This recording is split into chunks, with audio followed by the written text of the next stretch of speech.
할렐루야. 우리 옆에 계시는 분들과 함께 인사를 드릴 때 잘 오셨습니다. 다시 한번 인사를 드릴 때 주 안에서 모든 일이 잘 되길 축복합니다. 많은 사람들이 인생을 일컬어서 하나의 경주 혹은 전쟁에 묘사하곤 하지요. 물론 성경에서도 그렇게 이야기를 합니다. 이런 사람들의 시각이 어떠하냐? 우리가 누군가와 무엇과 늘 싸우면서 늘 경쟁하면서 살아가는 것으로 이해를 합니다.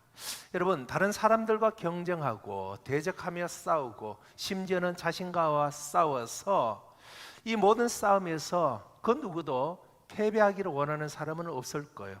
단지 양보는 할 수는 있겠지만은 모두가 어떤 싸움이든지 이기고 싶어 합니다. 이기기 위하여서 자신의 힘뿐만 아니라 타인의 도움을 받아서 연합하여서 경쟁자를 짓누르게 하고 그리고 또한 그에게 복종케 하는 것이 오늘 우리의 시대의 모습은 아닌가. 그래야지만이 이기는 세상입니다. 그런데 여러분, 이런 마음과 이런 자세가 진정한 승리라고 우리는 답을 할 수 있을까요? 여러분, 승리는 쉽고 간단하게 얻어지는 것이 아니라는 것을 우리는 지난 과거 우리의 삶의 경험을 통하여서 잘 알고 있습니다. 그런데 오늘 이 본문의 말씀에서 진정한 승리의 비결이 무엇이냐를 우리에게 말씀하는데 그 답을 함께 말씀, 특별히 5장의 말씀이지만은 4장과 함께 오늘은 말씀 한 구절 한 구절 찾아가면서 그 답을 얻도록 하겠습니다. 자, 오늘 본문은 사사시대의 네 번째 사사라고 하는 여사사 드보라가 가나안 땅에 거주하던 야벤의 군대 장관 시스라와의 전쟁에 승리한 이후에 하나님의 은혜에 감사하면서 드렸던 하나의 찬송이다라고 할 수 있겠지요. 자, 그러면 먼저 잘 아시겠지만은 사사기, 이 사사기의 전체적인 내용을 여러분들에게 간략히 설명하도록 할까요? 이 사사기라고 하는데 이 사사라는 것은 어떤 존재이냐? 사사라는 그 의미가 판결하다라는 그 의미가 담겨져 있는데 역사적으로는 있는 것이죠. 모세를 통하여 이스라엘 백성들을 하나님께서 출애굽시키시고 그 다음 후계자인 여호수아로 말미암아 가나안 땅에 입성하게 됩니다. 그리고 이제 여호수아서에서 24장에서 여호수아가 결국 죽고 난 이후 그 다음 시대를 우리는 사사시대라고 하는데 운니엘을 비롯하여서 12명의 사사가 기록되어져 있습니다. 물론 마지막 사사가 누구이냐라고 할 때 성경을 보는 관점에 있어서는 사무엘상에 나와 있는 사무엘이다라고 이야기를 한다면 13명의 사사의 기록이 오늘 이 본문과 연관되어지고 또 연결되어진다라는 것입니다. 그 중에서 네 번째 사사가 누구이냐? 여선지자 혹은 여사사라고 하는 드보라입니다. 이 사사, 구약시대의 선지자적 아니면 제사장적 아니면 왕직을 겸한 사람 혹은 이스라엘 백성들을 다스리는 실질적인 지배자, 가나안 땅에 입성한 이후 이제 왕립, 그러니까 왕권이 형성되어지기 전까지 활약하였던 지도자, 사사기를 기록된 이 사사들 12명의 사사들이 이 본문의 말씀에 잘 등장합니다. 그런데 여러분, 이 사사기를 읽어보면 하나 눈뜨이는 순환되어지는 똑같은 구조로 이루어지는 것을 보게 돼요. 무엇이냐면 이스라엘 백성들이 범죄를 하게 됩니다. 하나님 앞에서 악을 행하였다라고 해요. 그럼 그 다음에는 반드시 하나님께서 진노하셔요. 진노하면 아차! 이후에 이스라엘 백성들이 하나님께 목놓아 부르짖습니다. 소위 회개를 하지요. 회개를 하면 하나님께서 사사를 세우십니다. 그 사사를 통하여서 문제를 해결하고 그 다음 이제 몇 년 동안 평온한지라라는 말씀으로 매듭되어집니다. 그러고 난 이후에 시간이 지나면 또 이스라엘 백성들이 타락하여서 죄를 범하고 하나님의 진노가 있고 회개하고 사사를 세우고 또 그 땅에 평안을 주시고 이와 같은 구조가 순환적으로 해서 계속 이 사사기 전체를 이끌어 간다라는 것입니다. 오늘 이 본문의 말씀에서도 그와 같은 똑같은 구조가 나와 있는데, 오늘 본문은 5장을 여러분들과 1절 이하 3절 31절을 읽었습니다마는 5장 1절에서 31절까지는 전체가 한 단락입니다.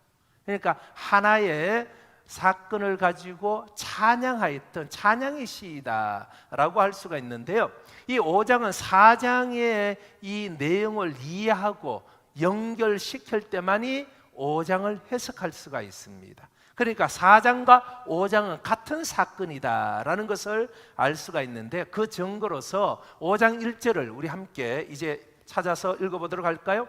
가정에 계시는 분들도 말씀입니다. 말씀을 함께 찾아서 읽으시길 바랍니다. 5장 1절 같이 읽습니다. 이날에 드보라와 아비노함의 아들 바락이 노래하여 이르되, 자, 2절부터는 그 노래하여 이뤘던 내용들이 무엇인지로 쭉 설명하는 것입니다. 자, 그러면 이날에라고 합니다. 제가 설교 시간에 왕왕 여러분들에게 강조하듯이 시간을 나타내는 부사들, 장소를 나타내는 그런 단어들이 나오면 눈여겨보자라고 했습니다. 이날이 언제일까요? 이날은 바로 4장 23절을 함께 읽어보겠습니다. 4장 23절 시작. 이와 같이 이날에 하나님의 가나안 왕 야빈을 이스라엘 자손 앞에서 굴복하게 하신지라. 그러니까 4장의 결론으로서 야빈이라는 가나안 왕이 굴복당하는 이날, 즉 이스라엘과 야빈이라는 나라, 그 가나안 왕 야빈이 전쟁하여서 이 야빈이 굴복하는 이 날이 바로 곧 5장 1절에 나타나는 이 날입니다. 그러니까 동시대, 그러니까 같은 시간에 전쟁을 치르고 난 이후에 곧바로 이 드보라가 바락과 함께 하나님을 이스라엘 백성들과 함께 찬양하는 그 내용이 바로 5장이다라고 그렇게 설명할 수가 있겠지요. 그래서 먼저 4장의 내용을 여러분들께서 간략히 이해를 해야 될 것 같아서 4장의 내용은 이런 것입니다.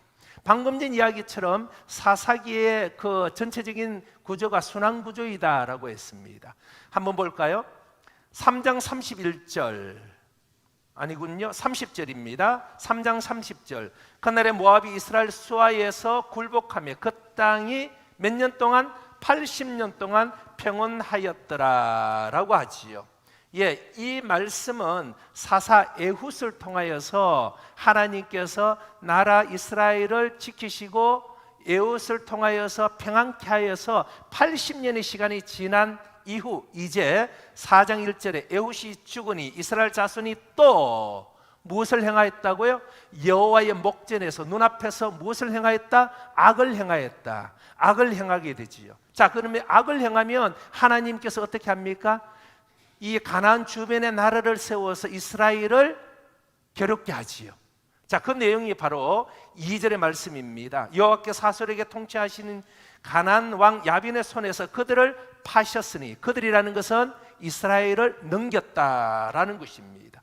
그렇게 하면서 이 야빈이라는 사람은 왕이고 군대 장관 누구를 파송하느냐면 시스라라는 사람을 통하여서 이 이스라엘을 침공케 합니다. 자, 그러니 이제 이스라엘 백성들이 어떻게 될까요? 아차, 4장 3절 하반절에 보니 이스라엘 자손이 여호와께 부르짖었더라. 하나님께 부르짖습니다. 그러니 하나님께서는 또 누구를 세울까요? 4장 4절에 그때에 랍비노 아내 여선지자 드보라가 이스라엘의 사사가 되었는데, 이 사사 여선지자이자 사사인 드보라를 하나님이 세우셔요. 그래서 이 드보라를 통하여서 어떻게 합니까? 전쟁에서 승리하여서 4장 말씀 5장 전체의 내용 속에서 마지막 5장 마지막 절 31절에 보면 그 땅에 40년 동안 평온하였더라 라는 구조가 진행되어지는 거예요. 이해가시나요? 자, 그러면서 다시 4장입니다. 이 드보라를 통하여서 하나님께서 이스라엘을 구원하는데, 드보라가 직접적으로 전쟁에 참여하지 않고 장군, 그러니까 이스라엘의 장군인 바락이라는 장군을 불러서 그로 하여금 12지파에 흩어져 있는 백성들을 소집합니다. 군인들을 소집하여서 그에게, 이 바락에게 드보라가 말을 하는 내용이 무엇이냐? 4장 7절, 내가 야빈의 군대 장관 시스라와 그 병거들을 하반절에 보면 네 손에 붙이리라, 너로 말미암아 하나님의 역사를 이루겠다라고 말씀하고 예언을 하지요. 그런데 이 바락이 무슨 이유인지 드보라의 이 예언의 말씀을 순종하지 아니하고 8절에 보면 드보라에게 조건을 붙입니다. 내가 전쟁에 나가겠지만은 당신이 함께 가면 내가 갈 것이고 당신이 함께 가지 않으면 나는 가지 않겠다라고 합니다. 그래서 어쩔 수 없이 드보라가 9절의 말씀, 4장 9절의 말씀 함께 가리라 그러면서, 그러나 여호와께서 시스라를 누구의 손에 파실 것이라고요? 바락의 손에 파시는 것이 아니라 누구에게? 여인의 손에 파실 것이라. 그러니까 여인으로 하여금, 어느 여인으로 하여금 하나님의 역사를 만들어 가시겠다. 원래는 바락을 통하여 하나님의 역사를 만들어 가시려고 했는데 바락이 그것을 거절하면서 여인을 세워서 그를 통하여서 하나님의 역사를 만들어 가시겠다라는 예언과 함께 이제 이 바락은 1만 명의 이스라엘 군대를 모집하여서 전쟁터로 나아가게 되지요. 그러다가 11절에 보면, 4장 11절에 좀 다른, 어떤 면에서는 삽입되어지는 갑작스럽게 등장하는 인물이 나오는데, 모세의 장인 호바스의 자손 중 겐 사람 헤벨이라는 사람이 등장합니다. 이 사람을 잠깐 설명을 해요. 그리고 난 뒤에 다시 바락과 시스라의 전쟁이 12절부터 해서 15절까지 쭉 연결되어집니다. 그러다가 결국 그 전쟁에서 바락이 승리를 하지요. 바락이 승리를 하고 시스라는 15절 하반절에 보니 병거에서 내려 도보로 도망한지라, 도망을 가게 돼요.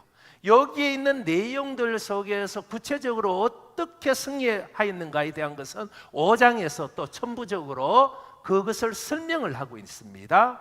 어쨌든 이 시스라가 바락을 피하여서 도망을 하는데 어디로 가느냐? 조금 전에 언급하였던 11절에 헤벨이라는 사람의 집으로 갑니다.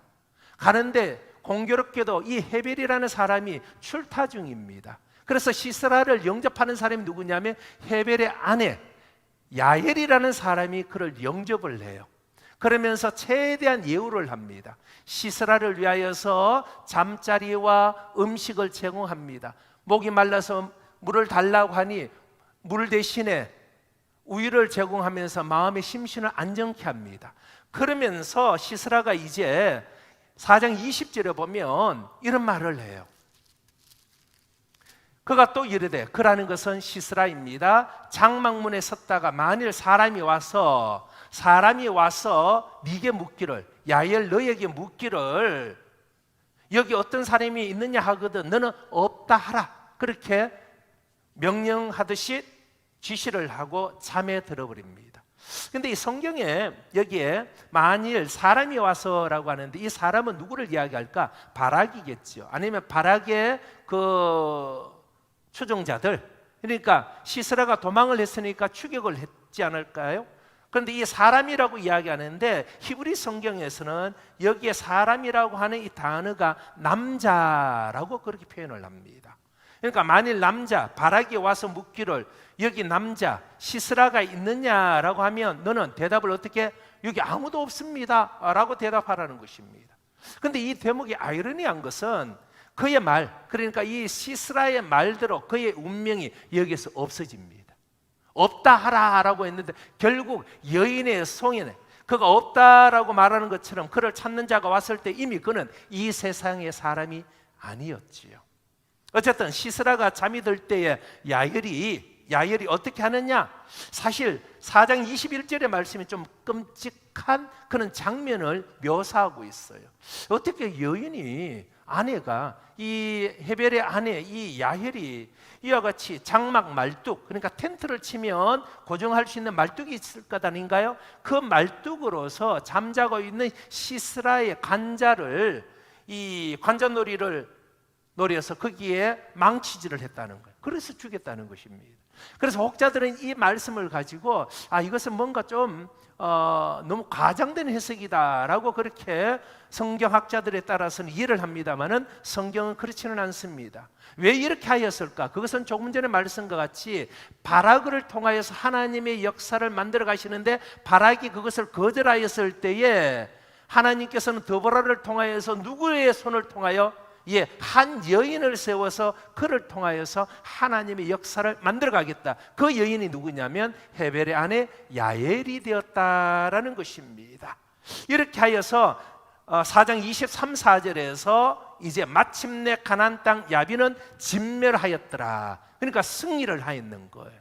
이것이 이제 4장의 전체적인 사건의 배경이고 이야기입니다. 그리고 5장으로 넘어가는데 이날에 그 승리한 그 당일에 드보라와 아비노함의 아들 바락이 노래하여 이르되 이제 전쟁에 승리하였기에 무엇을 하느냐? 그들은 바로 하나님께 다른 것 하지 아니하여 가장 먼저 하나님께 찬양하였더라. 달리 표현하면 제사드리고 예배를 하였더라. 할렐루야. 믿음의 문성인 여러분들이요, 여러분들의 삶의 현장 속에 크고 작은 문제들이 있을 때마다 그 일들이 이루어지고 그것이 하나님의 은혜 가운데서 이루어진 것을 믿는다면 그 순간 다른 어떤 것보다도 그 순간에 그날에 그 순간에 하나님께 예배하는 여러분들 되시길 축복합니다. 하나님을 찬양하는 여러분들의 삶이 되시길 주의 이름으로 축원드립니다. 그러면서 이제 5장으로 들어가게 되는데 이 5장의 말씀에서 이스라엘을 대적을 물리치신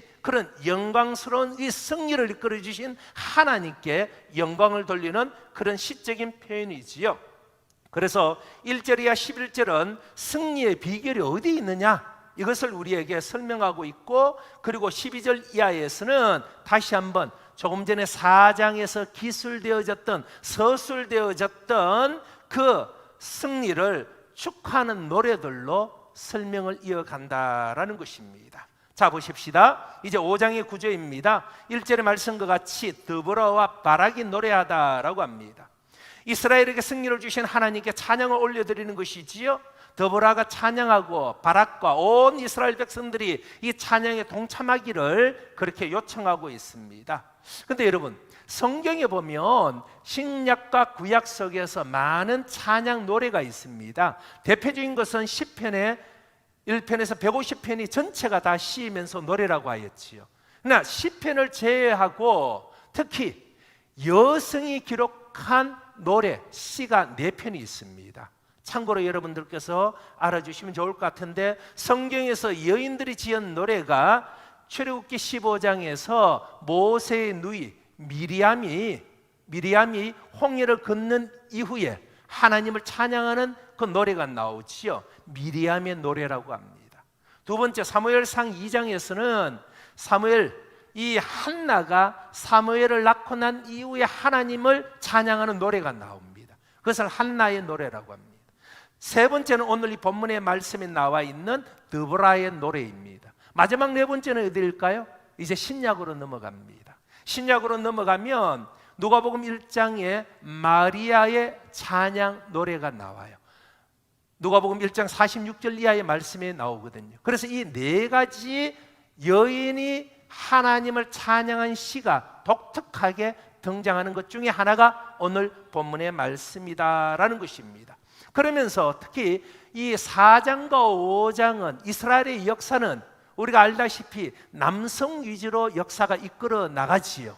아브라함과 이삭과 야곱과 요셉 다 남성으로 이루어집니다. 모세, 여호수아, 운니엘부터 해서 많은 사사들은 남성 위주로 이루어지는데, 독특하게 4장과 5장에서는 여성이 그 중심 무대에 서고 여성 3명이 등장을 해요. 1절에서 31절까지 다 읽지는 않았습니다만 첫 번째 여인이 누구있냐? 드보라입니다. 두 번째 여인은 누구입니까? 시스라를 말뚝으로 박아 죽인 야엘이라는 여인입니다. 마지막 세 번째 여인은 이름이 기록되어져 있지 않은 이 야엘에게 말뚝에 박혀 죽은 시스라의 어머니라고 하는데, 한번 볼까요? 5장 28절. 5장 28절 시스라의 어머니가 창문을 통하여 바라보며 창사를 통하여 부르짖기를 그의 병거가 어찌하여 드디어 오는가. 아들을 기다리고 있는, 시스라가 이미 죽었음에도 불구하고 아들을 기다리고 있는 어머니의 모습이 잘 기록되어져 있는데, 이 시스라의 어머니는 이스라엘의 어머니, 그러니까 이 드보라는 본인 스스로를 어떻게 이해를 하느냐 하면 5장 7절을 한번 볼까요? 같은 어머니라는 단어가 나와요. 이 드보라는 스스로를 일컬어서 5장 7절 이스라엘에는 마을 사람들이 거쳤으니 나 드보라가 일어나 누구? 이스라엘의 어머니가 되기까지 거쳤도다 라고 합니다. 그러니까 드보라는 이스라엘의 어머니로 대표되어지고 시스라의 어머니는 무엇으로 대표되어지느냐? 이 드보라와 대조하면서 이스라엘을 학대하고 이스라엘을 괴롭히고 있는 적의 대명사로서 이름은 기록되어져 있지 않지만은 시스라의 어머니라고 등장합니다. 그래서 이렇게 세 명의 여인들이 등장시킴으로써 이제까지 성경은 남성 유지의 이 이스라엘의 역사를 여성이 어떻게 하나님께 쓰임받은지를 잘 설명하고 있는 본문이 4장과 5장의 내용이다 라는 것입니다. 그리고 이제 9절에 다시 한번 2절에서 하반절에 여호와를 찬송하라라고 하고 9절에 하반절에도 여호와를 찬송하라라고 명령하시면서 이 드보라는 이스라엘 모든 백성들을 이제 어떻게 하느냐? 전쟁에 참여할 것을 종령합니다. 종령하면서 전쟁 당시의 상황으로, 그러니까 4장의 상황으로 이제 설명하며 묘사하게 되는데 그 내용이 10절 이하의 말씀이지요.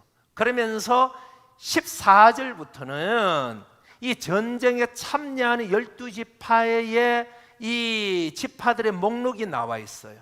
12지파의 모든 지파의 사람들이 전쟁에 참여하였느냐? 그것은 아닙니다.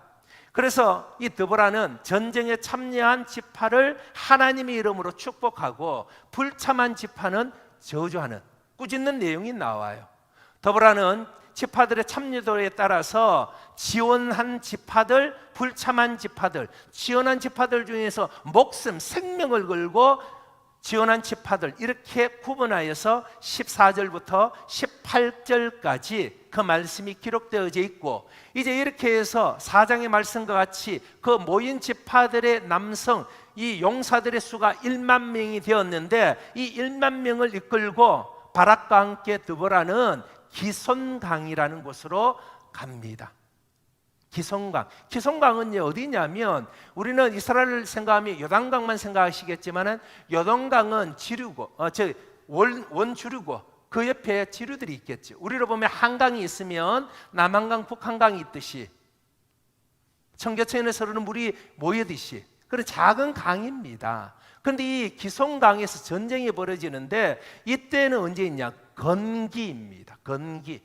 그렇기 때문에 야빈의 군대 장관 시스라가 이 건기 때는 비가 오지 않기 때문에 건기지 않습니까? 땅이 바짝 말라 있어요.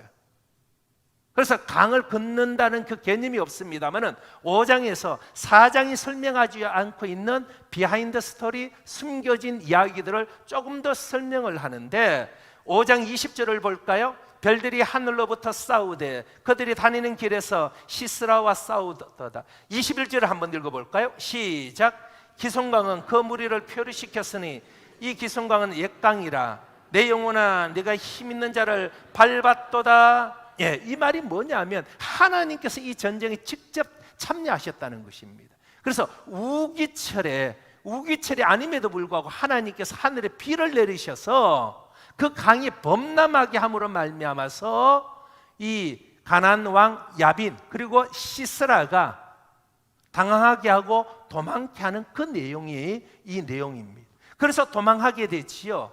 그 내용 속에서 이 이스라엘의 그 중동 지역의 가나안 왕들은요 누구를 섬겼느냐?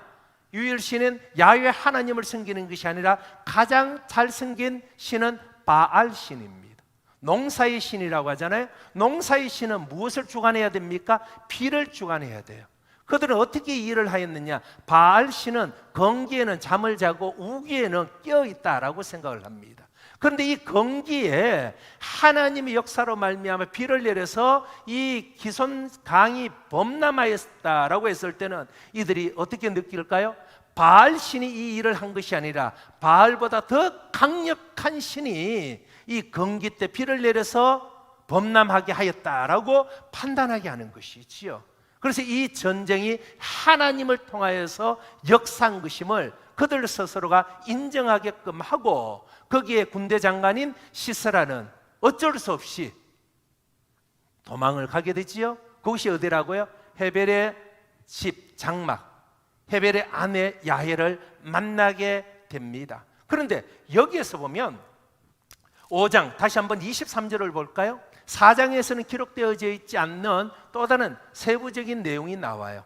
지파들이 참여하고 불참하는 지파들을 이 드보라가 축복하고 그리고 꾸짖었지만은 23절 보면 여호와의 말씀에 메로스를 저주하라라고 합니다.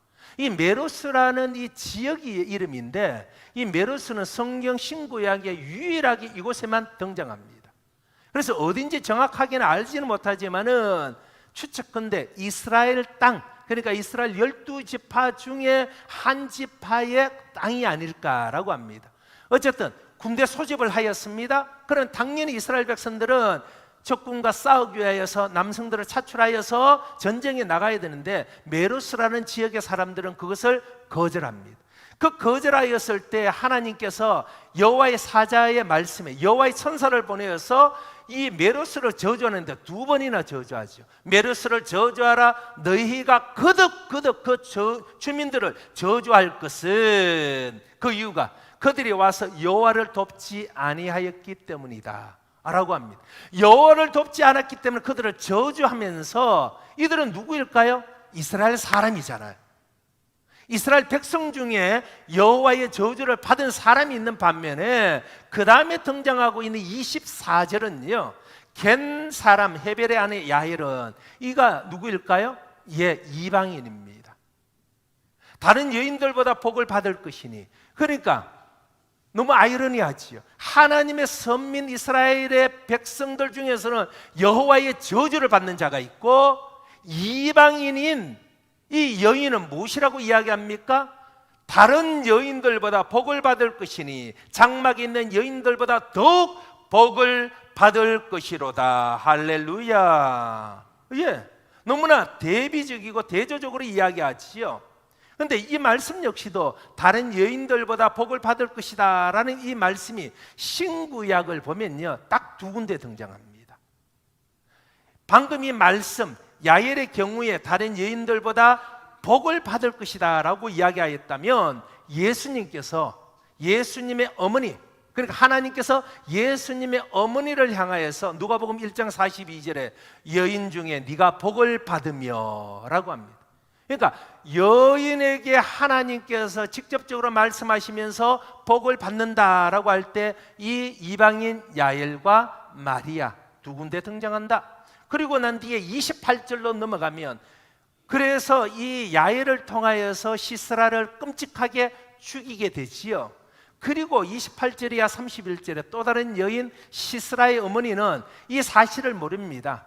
아, 우리 아들 시스라가 전쟁에 나가서 이스라엘과 전쟁에서 싸워 이겼을 것이다. 그런데 돌아올 날이 다가왔지만 돌아오지 않는 것을 보면서 염려는 하지만은, 아, 전리품들을 다 끌어모아서 오니 시간이 지체되어지는구나 라고 생각하는 것이 28절 이하의 말씀입니다. 자, 그러다가 그의 시녀 29절에 그의 지혜로운 시녀들이 뭐라고 이야기하느냐, 노량물을 얻지 못하였다라고 이야기하고 그 사실을, 시스라의 죽음을 알게 됐지요. 그러면서 이제 31절에 결론적으로 이 전체 4장과 5장의 드보라의 노래의 결론이 등장합니다. 자, 여기까지. 여기 이 말씀을 전하려고 여러분들에게 기나긴 시간을 할애를 하였습니다. 오늘 이 31절의 말씀이 곧 오늘 제목입니다. 그리고 결론입니다. 같이 한번 읽어볼까요? 시작.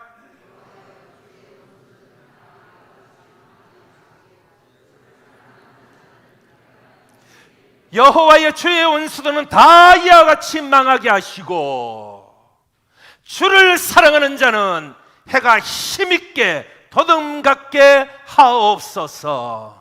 사랑하는 믿음의 문생 여러분들이요, 여러분들의 삶의 현장이 여호와로 말미암아서 여호와를 사랑하는 자가 되어 해가 도등같이 힘있는 삶이 되시길 축원합니다. 결국 이 노래의 초점이 어디에 있느냐? 사람에게 있지 않습니다. 더브라가 아닙니다. 바락이 아닙니다. 야헬이 아닙니다. 시스라가 아닙니다. 모든 노래의 초점은 곧 여호와 하나님께 있습니다. 여호와의 적은 다 망하고 여호와를 사랑하는 자는 해가 힘있게 도등같이, 마치 여호와가 나오시면 그 누구도 대적할 자가 없다, 어떠한 대적도 그 앞에 설 수 없음을 결론적으로 말씀하고 있습니다. 자, 그러면 우리는 어떻게 해야 될 것인가? 이 본문의 말씀을 가지고 우리는 일주일 생활에 어떻게 적용을 해야 될 것인가? 두 가지입니다. 먼저, 주를 사랑하는 자는 하나님의 도우심으로 승리를 얻는 것임을 믿으시길 축복합니다. 사사기 4장과 5장의 말씀 속에 보면 야빈, 시스라, 너보라, 야엘 이 모두가 주인공이 아닙니다. 소위 이야기하는 조연이지요.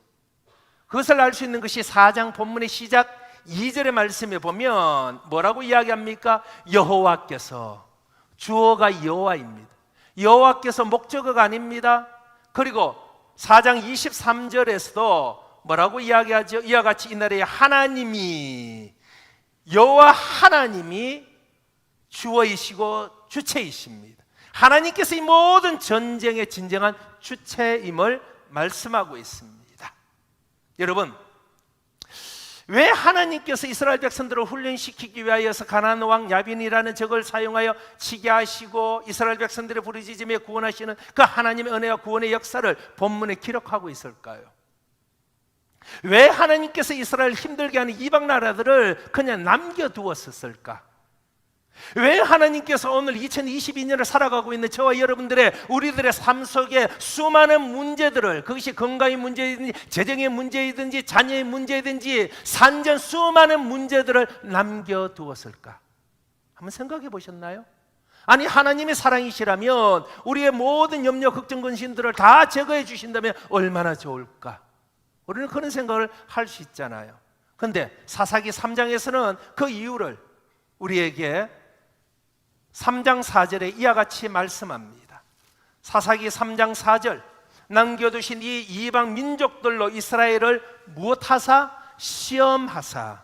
성경의 시험이라는 것은 몇 가지 이유가 있지요. 넘어뜨림의 시험, 소위 이야기하는 템프테이션이라고 하죠. 유혹적인 시험이 있습니다. 이것은 하나님이 우리에게 주시는 시험이 아닙니다. 마귀가 우리에게 주는 것은 시험입니다. 그런데 하나님이, 예수님이 우리에게 주는 시험은 테스트의 개념이죠. 단련을 위한 것입니다. 마치 지난 한 학기 동안 얼마나 학생들이 잘 이해하고 습득하였느냐, 그것을 알기 위하여서 학기 말 시험을 치고 부족한 것을 알 수 있도록 하듯이 하나님이 하나님의 성도들에게 시험을 주는 것은 좀 더 우리의 믿음이 성장 성숙하여서 하나님 나라의 일꾼으로 쓰임받기 위한 시험임을 믿으시길 바랍니다. 그래서 우리의 삶을 힘겹게 하는 많은 문제를 주신 그 이유는 무엇이냐? 이스라엘을 시험하사 여호와께서 모세를 통하여 그들의 조상에게 이르신 명령들을 어떻게 순종하는지 아니하는지. 여러분, 하나님은 오늘도 우리를 시험하십니다. 아니, 우리를 단련하십니다.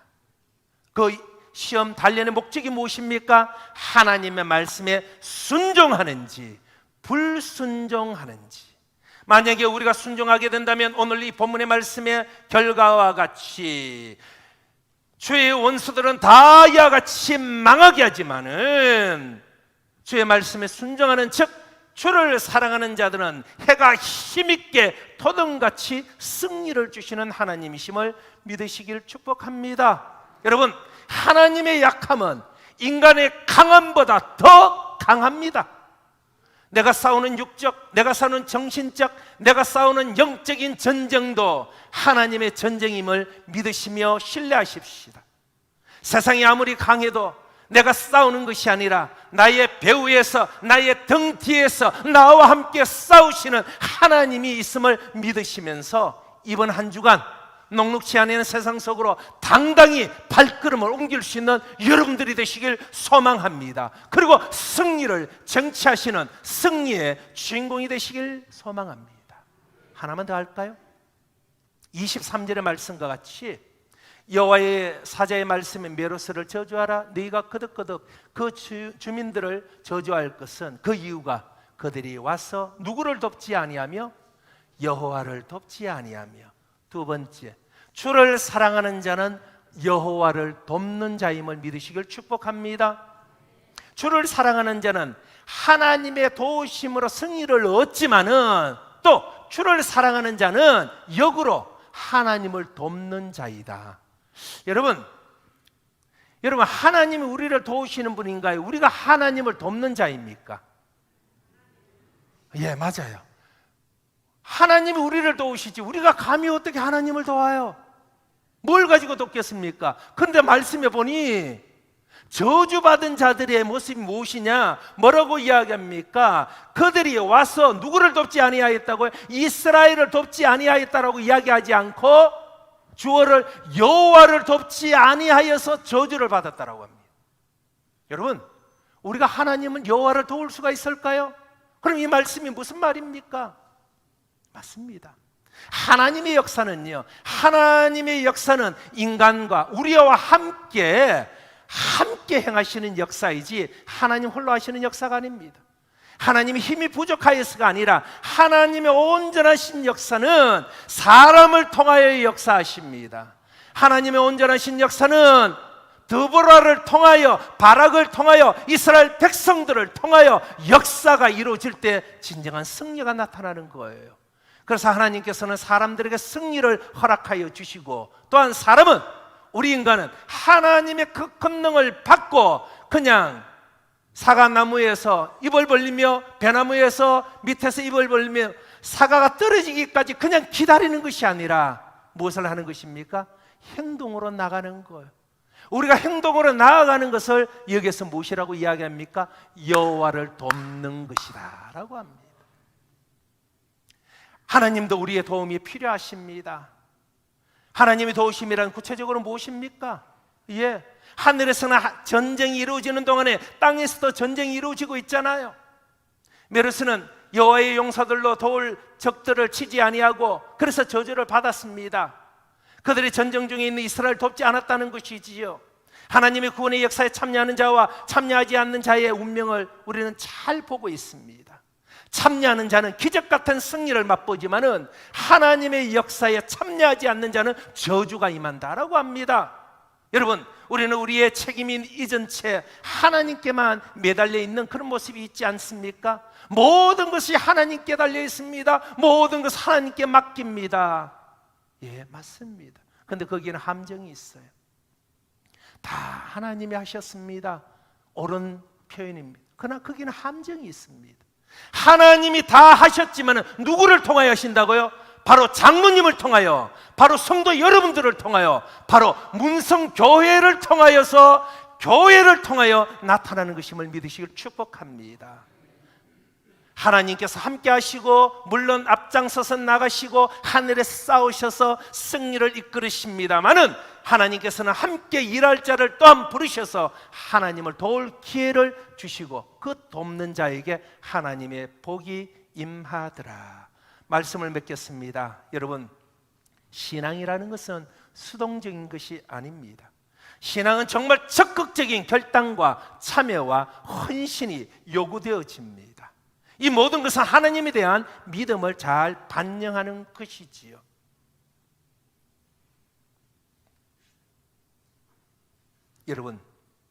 여러분들을 통하여서 하나님의 역사가 어떻게 나기를 원합니까?